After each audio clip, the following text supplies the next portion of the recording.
ഹൊസുവിന് ഇഷ്ടം മിജി തന്നെയാണെന്ന് അറിയുമ്പോൾ അവൾക്ക് വിശ്വസിക്കാനേ പറ്റുന്നില്ല. എന്നാ എപ്പോ എവിടെ വെച്ച്? അതിന് നീ എന്തിനാ ഇത്രയ്ക്ക് സർപ്രൈസ് ആവുന്നേ? സ്കൂൾ ടൈമിൽ നമ്മളൊരു ഫീൽഡ് സ്റ്റഡിക്ക് പോയില്ലേ? അപ്പോഴാണെന്ന് ഞാൻ നിന്നോട് ഓൾറെഡി തന്നെ പറഞ്ഞിട്ടുള്ളതല്ലേ. കൂടുതൽ ഡീറ്റെയിൽ ആയിട്ട് ചോദിക്കുന്നതിന് തൊട്ടു മുമ്പ് അവനാണെങ്കിൽ ഒരു കോള് വന്ന് തിരക്കിട്ട് അവിടെ നിന്ന് പോവുകയും ചെയ്തു. 8ാം വയസ്സിൽ ഹൊസുവിന്റെ അച്ഛൻ മരിക്കാനിടയായ ആ ഒരു ആക്സിഡന്റ് കാണിക്കുകയാണ്. ഒട്ടും എക്സ്പെക്ട് ചെയ്തില്ലെന്ന് മാത്രമല്ല, ആ ഒരു ആക്സിഡന്റിൽ അവന് മാത്രമേ ജീവൻ കിട്ടിയുള്ളൂ. ഇപ്പൊ ഇങ്ങനെ എഴുന്നേറ്റ് നടക്കാനെങ്കിലും പറ്റിയത് തന്നെ ഭയങ്കര അത്ഭുതമാണ്. ഇനി എത്ര ട്രീറ്റ്മെന്റ് ചെയ്താലും ഇത്രയൊക്കെ പറ്റുള്ളൂ എന്ന് ഡോക്ടറും പറഞ്ഞു. ആ ഒരിടയ്ക്കാണ് സ്കൂളിൽ നിന്ന് ഫീൽഡ് ട്രിപ്പ് പോകുന്നത്. വലിയൊരു മൗണ്ടൻ, അവിടെ ഹൈക്കിംഗ് ചെയ്യണം. ഇൻട്രസ്റ്റ് ഇല്ലാത്തവരോടും വയ്യാത്തവരോടും മാറി നിന്നോളാൻ പറഞ്ഞപ്പോ ഹൊസു, മിരി അങ്ങനെ കുറച്ചു പേര് മാത്രം ഒഴിവായി. പക്ഷെ മിജി പറഞ്ഞ ചില വേർഡിങ്സ് അവന് ഭയങ്കര മോട്ടിവേഷൻ ആയിരുന്നു. നമ്മൾ എന്ത് ചെയ്താലും ചെയ്തില്ലെങ്കിലും മറ്റുള്ളവർക്ക് അതൊന്നും ഒരു വിഷയമേ അല്ല. തീരുമാനം എപ്പോഴും നമ്മുടെ ഇത് മാത്രമായിരിക്കണം. അതുകൊണ്ട് അവൻ ഹൈക്കിങ്ങിന് റെഡി ആയിട്ട് വരുമ്പോ മിജി പാതി വഴിയിൽ നിന്ന് ഇവനെ കാണാൻ വേണ്ടി പിന്നെ ഓടി വന്ന് അവന് വേണ്ട ഹെൽപ്പ് എല്ലാം ചെയ്തു കൊടുക്കുകയാണ്. നിനക്ക് താങ്ങി നടക്കാൻ കമ്പ് വേണോ, അല്ലെങ്കിൽ നിനക്ക് വെള്ളം വേണോ? ഇവള് സ്പെഷ്യലായിട്ട് കണ്ട് ട്രീറ്റ് ചെയ്യുന്നതാണ് അവന് ഏറ്റവും കൂടുതൽ ദേഷ്യം. നിനക്കൊന്ന് പോയി തരാം. ഇത്രയും അവിടെ നടന്നിട്ടുള്ളൂ. ഇതിനിടയ്ക്ക് അവന് എന്നോട് എപ്പോഴായിരിക്കും ലവ് തോന്നിയെന്നാണ് മിജി ആലോചിക്കുന്നത്. ഓഫീസിൽ ഇരുന്ന് ഡ്രോയിങ് എല്ലാം വരച്ച് കണക്ട് ചെയ്തൊക്കെ ആലോചിക്കുമ്പോഴാണ് നമ്മുടെ സിഇഒ വരുന്നത്. എല്ലാവർക്കും ഭയങ്കര ടെൻഷൻ. HQ ടീമിന്റെ ഇൻചാർജ് ഷിൻ ആണല്ലോ. അവന്റെ അടുത്ത് പ്രൊജക്ട് റിപ്പോർട്ട് എല്ലാം തന്നെ ചോദിക്കുകയാണ്. നേരെ മിരിയെ നോക്കുമ്പോ അവൾക്ക് അങ്ങനെ ഒരു സാധനത്തെ പറ്റി ഒരു ഐഡിയ പോലും ഇല്ല. ഷിൻ ഓർഡർ ഇട്ട് കഴിഞ്ഞു. നെക്സ്റ്റ് വീക്ക് തന്നെ സബ്മിറ്റ് ചെയ്തോണം. ഒറ്റയ്ക്കൊന്നും പറ്റില്ല, ഒരാളെ കൂടി സപ്പോർട്ടിന് തരണമെന്ന് പറഞ്ഞ് പിന്നാലെ പോയി എത്ര റിക്വസ്റ്റ് ചെയ്തിട്ടും കാര്യമില്ല. ഷിന്നല്ലേ ആള്. ഇനി എന്ത് ചെയ്യും എന്ന് ആലോചിച്ചുകൊണ്ടിരിക്കുന്നത് ഓഫീസിലെ ടേയും കാണുന്നുണ്ട്. പ്രൊജക്ട് റിപ്പോർട്ടൊക്കെ ഞാൻ എങ്ങനെ ചെയ്യുക? +2 വരെ പോയ എനിക്ക് അതിന്റെ ബേസിക് പോലും അറിയത്തില്ല. ഓഫീസിൽ വെറുതെ പോയി ഇരുന്നാ മതി, ഒരു ജോലിയിലും തലയിടണ്ടെന്ന് മിരി പ്രത്യേകം പറഞ്ഞാണ് എന്നെ അയച്ചത്. അതുകൊണ്ട് എന്തായാലും അവളുടെ ഹെൽപ്പ് കിട്ടുമെന്ന് തോന്നണില്ല. സെയിം ടൈമിൽ തന്നെയാണ് മിരിയുടെ കോള് വരാ. ഗ്രാൻഡ്മയ്ക്ക് സംസാരിക്കണമെന്ന്. അവള് സന്തോഷത്തോടെ കൂടി ഫുൾ സ്റ്റോപ്പ് ഇല്ലാതെ ഓരോ കാര്യങ്ങൾ ഇങ്ങനെ അലറി പറയുമ്പോ എനിക്ക് മനസ്സിലായി നിന്റെ പ്രശ്നങ്ങളല്ല. പക്ഷെ നീ എനിക്ക് ഒരു വാക്ക് തന്നിട്ടുണ്ട്, അത് എപ്പോഴും നീ പാലിച്ചോണം, ഉറപ്പല്ലേ? എന്ത് പ്രോമിസ് ആണെന്ന് ഇപ്പൊ മിരിയും ചോദിക്കും. പക്ഷെ അവളോട് ഗ്രാൻഡ്മ ഒന്നും പറയത്തില്ല. നെക്സ്റ്റ് ഡേ മിരി അന്നുണ്ടാക്കിയ സ്ട്രോബെറി ജാമിലുണ്ടല്ലോ, അതിൽ ഒരെണ്ണം മിജിക്കും ഒന്ന് സീജിനും കൊടുത്തായിരുന്നു. സീജിനാണെങ്കിൽ മിരിയുടെ കയ്യിൽ നിന്ന് അത് വാങ്ങിയ പിന്നെ ഭയങ്കര പൊന്നു പോലെയാണ് നോക്കുക. രണ്ടുപേരുടെ പർച്ചേസിന് വന്നപ്പോ ഗോ ഉണ്ടല്ലോ, അവളുടെ എക്സ് ബോയ് ഫ്രണ്ട്, ഇവര് രണ്ടുപേരും ക്ലോസ് ആയിട്ട് വരുന്നതൊന്നും അവന് തീരെ ഇഷ്ടാവുന്നില്ല. അതുകൊണ്ട് തന്നെ ഈ ഫാമിലി ജോലിയെല്ലാം വിട്ട് മറ്റൊരു ജോബിനെ പറ്റി മെൻഷൻ ചെയ്യാണ്. ഇത് കേട്ടോണ്ട് വന്ന സീജിനാണെങ്കിൽ, ഡാ നീ എന്റെ ബിസിനസ് പാർട്ട്ണറെയാണോ ക്യാൻവാസ് ചെയ്യാൻ നോക്കുന്നത്? ഇവള് എന്റെ ബിസിനസ് പാർട്ട്ണർ മാത്രല്ല, കണ്ടോ എനിക്ക് സ്ട്രോബെറി ജാം വരെ ഗിഫ്റ്റ് ചെയ്തു. ഇവരുടെ രണ്ടുപേരുടെ ഇടയിൽ നിന്ന് എസ്കേപ്പ് ആവാൻ മേരി നോക്കിയാ ഗോണ്ട വിടുന്നു. നീ എനിക്ക് ഇതുപോലൊരു ജാം ഇതുവരെ ഉണ്ടാക്കി തന്നിട്ടില്ലല്ലോ, എനിക്കും വേണം ജാം. അതും പറഞ്ഞ് അവനാണെങ്കിൽ ഭയങ്കര വഴക്ക്. നെക്സ്റ്റ് ഡേ ഓഫീസിൽ വന്ന് നോക്കുമ്പോ റെഫറൻസിന് വേണ്ട എല്ലാ ഡോക്യുമെന്റ്സും അവളുടെ ടേബിളിൽ ഇരിക്കുന്നു. ഭയങ്കര സർപ്രൈസ് ആയി പോയി. ഇതാരായിരിക്കും വെച്ചത്? വേറെ ആരാ? ദേ ഇവൻ തന്നെ. ലഞ്ച് ടൈമിൽ അവനോട് ഒരു 2 മിനിറ്റ് ടൈം ചോദിച്ച് ഈ കാര്യത്തെ പറ്റി സംസാരിക്കും. ആ പേപ്പർ നീ വെച്ചതാണല്ലേ, പക്ഷെ ഞാൻ ആവശ്യപ്പെട്ടില്ലല്ലോ. അവനത് സമ്മതിച്ചപ്പോ തൊട്ട് മിജിയാണെങ്കിൽ അവന്റെ പിന്നാലേന്ന് മാറില്ല. പ്ലീസിങ് ആണ്. ഈ പ്രോജക്ട് റിപ്പോർട്ടോടെ ഒന്ന് ശരിയാക്കി തരുമോ? ഓഫീസിലെ പേപ്പർ വർക്കെല്ലാം മിരി നന്നായിട്ട് ചെയ്യും. അതാലോചിച്ച് ഇവനാണെങ്കിൽ നിനക്കിതൊന്നും വലിയ ടാസ്ക് ഒന്നും അല്ലല്ലോ, സിമ്പിൾ അല്ലേ എന്ന് ചോദിക്കുമ്പോ ഇവിടുത്തെ വർക്ക് പ്രഷർ കാരണം എനിക്കെന്തോ മാരക അസുഖമായി, മെഡിക്കൽ ചെലവ് നോക്കണം, എനിക്ക് ശ്വാസം എടുക്കാൻ പോലും പലപ്പോഴും പറ്റാറില്ല തുടങ്ങി എന്തൊക്കെയോ ഹെൽത്ത് ഇഷ്യൂസ് പറഞ്ഞ് ഒരുവിധം അവനോട് ഹെൽപ്പ് ചോദിക്കുകയാണ്. അതുകൊണ്ട് ഡേറ്റ കളക്ഷൻ മാത്രം അവൻ ചെയ്യാന്ന് സമ്മതിച്ചു. അവന്റെ ജോബ് പോലും മാറ്റിവെച്ച് അവൻ ഡ്രൈവ് എല്ലാം ഷെയർ ആക്കി.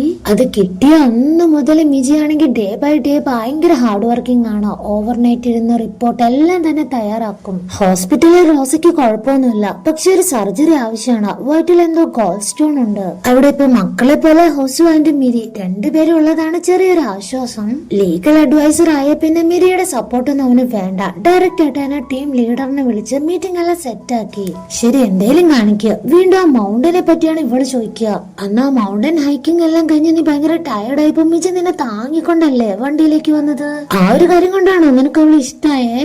അതിനവൻ മൗണ്ടനിൽ നിന്ന് ഇറങ്ങി വന്നപ്പോഴല്ല, പോയ ടൈമിലാണ് അവളെ ഇഷ്ടമായെന്ന് പറഞ്ഞ് പിന്നെ അവളെ കൺഫ്യൂസ് ആക്കി വിടും. പക്ഷെ ഇവളുടെ ബിഹേവിയറിൽ ഭയങ്കര ഡൗട്ട് ആയിട്ടിരിക്കുകയാണ്. അതുകൊണ്ട് കൊളീഗ്സിനെ വിളിച്ച് അവന്റെ സങ്കടം എല്ലാം പറയുവാണ്. എന്റെ ഹൈസ്കൂൾ ക്രഷ് ഉണ്ടല്ലോ, അവള് ട്വിൻസ് ആണ്. പക്ഷെ ഇപ്പോ എന്തൊക്കെയോ അവരുടെ ബിഹേവിയർ തമ്മിലൊരു മാറ്റം. അതെന്താ നീ അങ്ങനെ ചിന്തിക്കാൻ? നിനക്കിപ്പോ മറ്റേ കുട്ടിയോടാണോ ഫീലിങ്സ് തോന്നുന്നത്? അതാണോ നീ പറഞ്ഞു വരുന്നത്? അവന്റെ സിറ്റുവേഷൻ മനസ്സിലാക്കാൻ വേണ്ടി ബെസ്റ്റ് ആയിട്ട് ഒരു ഐഡിയ പറഞ്ഞു കൊടുക്കും. അത് വെച്ച് നീ കൺഫേം ചെയ്യുക, ഇതെന്തായാലും വർക്കൗട്ട് ആവും. നേരെ മിജിക്കുള്ള ഒരു പെട്ടിയും അമ്മയ്ക്കുള്ള ഒരു പെട്ടിയും രണ്ട് സെപ്പറേറ്റ് ആക്കി നാട്ടിലേക്ക് ഒരു വോൾവോ പിടിക്കുകയാണ്. ശരിക്കും വന്നത് മിജിനെ കണ്ട് സംസാരിക്കാൻ വേണ്ടി മാത്രം. അവിടെയാണെങ്കിൽ ഹൗസ് ജോബ് കിട്ടിയത് കാര്യം അമ്മ പറഞ്ഞാണ് മിരി അറിയുന്നത്. അവൾക്ക് ആദ്യം കുറച്ച് ഷോക്കിംഗ് ആണെങ്കിലും പിന്നെ നോർമലായി. വർക്കെല്ലാം കഴിഞ്ഞ് സീജിന്റെ കൂടെയാണ് റിട്ടേൺ വരുന്നത്. അവൻ ഇതുവരെ കാർ ഓടിക്കാൻ പഠിച്ചിട്ടേ ഇല്ല. വീടെത്തി ബൈ പറഞ്ഞു നിൽക്കുമ്പോ ഹൗസ് വരുന്നത് കാണുമ്പോ അവൾക്ക് പെട്ടെന്നൊരു ഷോക്ക്. നിന്നോട് കുറച്ച് സംസാരിക്കാനുണ്ടെന്ന് പറഞ്ഞ അവളെ മാറ്റി നിർത്തും. ജോബ് റിസൈൻ ചെയ്ത കാര്യമെല്ലാം പറയുമ്പോഴും മിജിയുടേതായിട്ടുള്ള ഒരു റിയാക്ഷൻ പോലും ഫേസിലില്ല. അതൊക്കെ ശരി, നിനക്ക് എന്താ എന്നോട് സംസാരിക്കാനുള്ളതെന്ന് പറഞ്ഞ അവള് ഡയറക്റ്റ് ആയിട്ട് കാര്യം ചോദിക്കുകയാണ്. അവനാണെങ്കിൽ പെട്ടെന്ന് ഹൈക്കിങ്ങിന് പോയതും മൗണ്ടനിൽ ഏറ്റവും ടോപ്പിലെത്തിയ കാര്യങ്ങളും ആ വ്യൂ നേരിട്ട് ആസ്വദിച്ചതും എല്ലാം തന്നെ പറഞ്ഞു കൊടുക്കും. എന്നെ കൊണ്ടത് ചെയ്യാൻ പറ്റുമെന്ന് ഞാൻ വിചാരിച്ച കാര്യമൊന്നുമല്ല, പക്ഷെ എനിക്കത് സാധിച്ചത് നിന്റെ വേർഡിങ്സ് ആണ്, നീ കാരണാണ്. അതിനെനിക്ക് പെട്ടെന്ന് നിന്നോടൊരു താങ്ക്സ് പറയണമെന്ന് തോന്നി, അതാ ഞാൻ വന്നത്. ശരിക്കും മിജിയാണ് അവനായിട്ട് കണ്ട് അക്സെപ്റ്റ് ചെയ്തത്. നിനക്ക് ചൂടെടുക്കുന്നുണ്ടെങ്കിൽ നീ ആ ജാക്കറ്റ് മാറ്റിക്കോ, എന്തിനീ ചൂടത്ത് അതൊക്കെ ഇടുന്നേ? ബോഡി ആണെങ്കിൽ നിറയെ ആക്സിഡന്റ് വന്നിട്ടുള്ള ഇതിൽ പിന്നെ ഉണ്ടായ പാടുകളൊക്കെയാണ്. അവൾ ഒന്നിനും പരാതി പറഞ്ഞില്ല, കൂടെ നിന്നിട്ടേ ഉള്ളൂ. അവളുടെ അടുത്തുള്ളപ്പോ അവനായിട്ട് തന്നെ നിക്കാൻ പറ്റുന്നുണ്ട്. ഇവൻ ആ കാര്യങ്ങളെല്ലാം പറഞ്ഞ് താങ്ക്സ് പറയുമ്പോ പോലും മിരിയാണെങ്കിൽ ഒരു റിയാക്ഷനും ഇല്ല, ജസ്റ്റ് ഓക്കെ അത്രേ ഉള്ളൂ. ആ ഒരു ബിഹേവിയർ അവന് ഒട്ടും അക്സെപ്റ്റ് ചെയ്യാൻ പറ്റുന്നില്ല. പണ്ടത്തെ പോലെ അല്ല, നല്ല ഡിഫറൻസ് ഉണ്ട്. നെക്സ്റ്റ് ഡേ ഹൊസുവിന്റെ അമ്മയാണെങ്കിൽ അവിടുത്തെ സ്റ്റാഫ് പറയുന്ന രണ്ട് ഗോസിപ്പിൽ ഒരെണ്ണം കേട്ടു. മിജിയും സീജനും തമ്മിൽ ഡേറ്റിംഗിലാണെന്ന്. അതാണ് ഇപ്പൊ പ്രധാന ഹോട്ട് ന്യൂസ്. അത് അറിഞ്ഞ ഉടനെ തന്നെ ഹൊസുവിന്റെ അമ്മയാണെങ്കിൽ മിജിയുടെ അമ്മയുമായിട്ട് ഷെയർ ആക്കും, അതും ഭയങ്കര കളിയാക്കലൊക്കെ ആയിട്ട്. അതാണെങ്കിൽ അമ്മയ്ക്ക് തീരെ ഇഷ്ടമായിട്ടില്ല. ഇവിടെ ടേയാണെങ്കിൽ ഡേറ്റ കളക്ഷന് വേണ്ടി മിജിനെ ഹെൽപ്പ് ചെയ്തതിന് അവളൊരു ട്രീറ്റ് കൊടുക്കുകയാണ്. സത്യം പറയട്ടെ, നീ എന്നെ ഹെൽപ്പ് ചെയ്യുന്നത് ആ ചോയുടെ സ്പൈ ആയോണ്ടല്ലേ? പക്ഷെ അല്ല, അവന് മിരിയുടെ ഇതിൽ നിന്ന് എന്തോ ഒരു വലിയ ഹെൽപ്പ് കിട്ടിയിട്ടുണ്ട്. അതെന്താന്ന് അവൻ പറഞ്ഞില്ല. വീടെത്തുമ്പോ ഡയറക്റ്റ് മിരിനെ കോൾ ചെയ്ത് ചോദിക്കും. അവളാണെങ്കിൽ അങ്ങനെ ഒരാളെ വളരെ മിനിമൽ ആയിട്ട് ഓർക്കുന്നുള്ളൂ, ജസ്റ്റ് എന്തോ മിണ്ടിയിട്ടുണ്ട് അത്രേ ഉള്ളൂ, അല്ലാതെ അവനായിട്ടൊരു കമ്പനി ഇല്ല. മിരി, അവന് നിന്നോട് ഇഷ്ടമുണ്ടെന്ന് പറഞ്ഞാലും വലിയ റിയാക്ഷൻ ഒന്നും തന്നെ ഇല്ല മിരിയുടെ ഭാഗത്ത് നിന്ന്, ജസ്റ്റ് ഓക്കെ.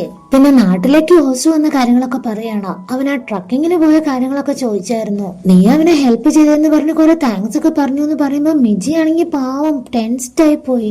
അവനെന്തിനാ അങ്ങോട്ട് വന്നേ? നീയും അവനും തമ്മിൽ പണ്ട് ഡേറ്റിംഗ് ആയിരുന്നല്ലേ? ഇപ്പോഴാണ് മിജി സത്യം അറിയുന്നത്. അന്ന് കോളേജിലേക്കുള്ള എക്സാമിന് പഠിച്ച് മിരിയാണെങ്കിൽ ഭയങ്കര പനി പിടിച്ച് ആകെ ടയേർഡായിരുന്നു. വീട്ടിലെങ്ങാനും പറഞ്ഞു കഴിഞ്ഞാൽ ഹോസ്പിറ്റലിലായി ആ എക്സാം തന്നെ കൊളാവും. പെട്ടെന്ന് ഒരു ദിവസം തല ഇറങ്ങി ബോഡി ടയേർഡായിട്ട് മറിഞ്ഞു വീണതാണെങ്കിൽ നമ്മുടെ ഹൊസുവിന്റെ ബോഡിയിലേക്ക്. പിന്നെ അവളെ ഹോസ്പിറ്റലിലാക്കാൻ കൊണ്ടുപോയപ്പോഴാണ് ഹൊസുവിന് മിജിയുടെ റേസ് മിസ്സായത്. എന്റെ ദൈവം, ഇതാണോ ഒന്ന് സംഭവിച്ചത്? ഈ കാര്യം എന്താ നീ എന്നോട് ഇത്ര നാളായിട്ട് പറയാതിരുന്നേ? ഈ സംഭവം നടന്ന പിന്നെ മിജി ആണെങ്കിൽ മിരിയോട് സംസാരിച്ചിട്ടേ ഇല്ല. അത് മാത്രമല്ല പിന്നെയാണ് ഡിപ്രഷൻ ആയത്, റൂം അടച്ച് കുറെ നാൾ അങ്ങനെ പോയത്.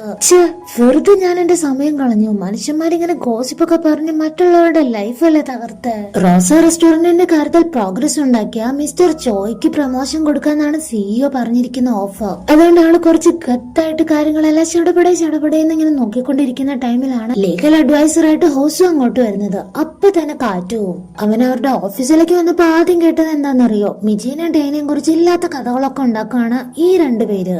ഓഫീസിലുള്ള സ്റ്റാഫിനെ പറ്റി അതും ഇതൊക്കെ പറഞ്ഞുണ്ടാക്കിയ അതിന് ജയിലിൽ പോകാനുള്ള വകുപ്പ് വരെ ഉണ്ട്. അത് ഓർത്താ നല്ലത്. മെയിൻ ആളായിട്ട് ചോയ് അങ്ങോട്ട് വരുമ്പോ തന്നെ ഡയറക്റ്റ് ആയിട്ട് ഹോസ് കാര്യം പറയും. എന്റെ ക്ലയന്റിന് ആ ലാൻഡ് വിൽക്കാൻ താല്പര്യമില്ല. പിന്നെ മിജി, നിങ്ങളുടെ സ്റ്റാഫ് അവളവിടെ അയക്കുന്നത് നിങ്ങൾ നിർത്തിക്കോണം. ഡയറക്റ്റ് കണ്ണിങ് ആയിട്ടാണ് എല്ലാ കാര്യങ്ങളും സംസാരിക്കുന്നത്. പോവാൻ നേരം മിജി ഓടി വന്നവനോട്, ഏയ് ഹൊസു, ഒരു ബായ് പോലും പറയാതെ പോവാണോ? അവനാണെങ്കിൽ ഇപ്പൊ ഇവള് മിരിയാണോ എന്നൊരു ഡൗട്ട് ആയോണ്ട് ബായ് എന്ന് പറഞ്ഞ അപ്പൊ തന്നെ എസ്കേപ്പ്. ചോയുടെ കയ്യിൽ ഈ കേസ് നിൽക്കില്ല. അതറിയാവുന്നോണ്ട് തന്നെ ഇത് ഹാൻഡിൽ ചെയ്യാൻ വേണ്ടി ഒരു ലോയറെ വെച്ചു. അതാരാന്നറിയോ? Mister Lee. ഹൊസുവിനോട് ഓൾറെഡി തന്നെ ഈഗോ ബൂസ്റ്റ് അടിച്ചിരിക്കുകയാണല്ലോ ലീ. ഓപ്പോസിറ്റിൽ അവനാണെന്ന് അറിയുമ്പോ തന്നെ ഒന്നുകൂടെ ഇൻട്രസ്റ്റിംഗ് ആവും. ഈ കേസ് ഞാൻ തന്നെ എടുത്തോളാം, വേറെ ആർക്കും കൊടുക്കണ്ട. മിരി ഫോൺ നോക്കി ചിരിക്കുന്നതും ഹാപ്പി ആയിട്ട് ഇരിക്കുന്നതെല്ലാം കണ്ട് അമ്മയ്ക്കും ചെറിയൊരു ഡൗട്ട്. അതുകൊണ്ട് ഡയറക്റ്റ് ആയിട്ട് തന്നെ കാര്യം പറയാണ്. ഒരാളോട് പെട്ടെന്ന് ഓക്കെ പറഞ്ഞ് എടുത്തു ചാടി ലൈഫ് വേസ്റ്റ് ആക്കരുത്, പറഞ്ഞേക്കാം. സീജനെ കുറിച്ചാണ് പറയുന്നതെന്ന് അറിയുമ്പോ മിരി ഭയങ്കരമായിട്ട് സീരിയസ് ആവും. അമ്മ ഈ ഗോസിപ്പ് എല്ലാം വിശ്വസിക്കുന്നുണ്ടോ? ഒരൊറ്റ ക്വസ്റ്റ്യൻ മാത്രമേ ചോദിക്കുന്നുള്ളൂ.